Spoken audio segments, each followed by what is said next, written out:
Gita chapter 12 verse 1। अब तक अर्जुन ने भगवान को विराट रूप में देखा। सब कुछ कृष्ण ही है, सब में वही चेतना है। अब उसके मन में स्वाभाविक प्रश्न उठता है। क्या उठता है? क्या मुझे भगवान के रूप को पूजना चाहिए?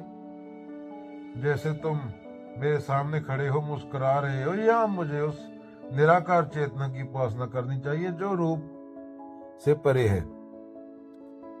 तो कृष्ण से अर्जुन क्या पूछ रहा है कि जो आपका रूप है उसकी पूजा करनी चाहिए या निराकार की पूजा करनी चाहिए?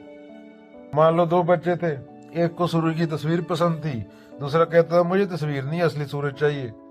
पहला रोज सूरज की तस्वीर को प्रणाम करता, दूसरा खिड़की से आसमान की ओर देखता और आंखें बंद कर लेता। दोनों का प्रेम सच्चा था पर रास्ता अलग। अर्जुन भी यही पूछ रहा है, साकार रूप में भगवान की भक्ति बेहतर है या निराकार, जिसे अहम ब्रह्मास्मि, वो श्रेष्ठ है? तो कृष्ण आगे बताएंगे। तो क्या अगेन चैप्टर 12 वर्स 1, ये प्रश्न केवल अर्जुन का नहीं है, हर साधक के भीतर चलता रहता है। क्या भगवान मूर्ति में है या मन से परे?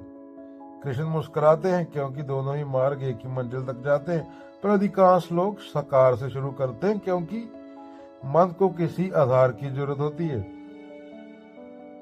धीरे धीरे जब प्रेम परिपक्व होता है तब तो वही भक्ति निराकार में बदल जाती है। पहले भगवान तुम्हारे सामने खड़े होते, फिर तुम्हें एहसास होता वे कभी अलग ही नहीं थे। तो अर्जुन पूछता है, रूप में पूजा बेहतर है या निराकार ध्यान? दोनों रास्ते ठीक है, एक प्रेम से शुरू होता है, दूसरा ज्ञान से। सच्चा भक्त वही है जो प्रेम में इतनी गहराई से डूब जाए कि मैं और भगवान का फर्क मिट जाए। Again, don't believe in anything, no matter who said it.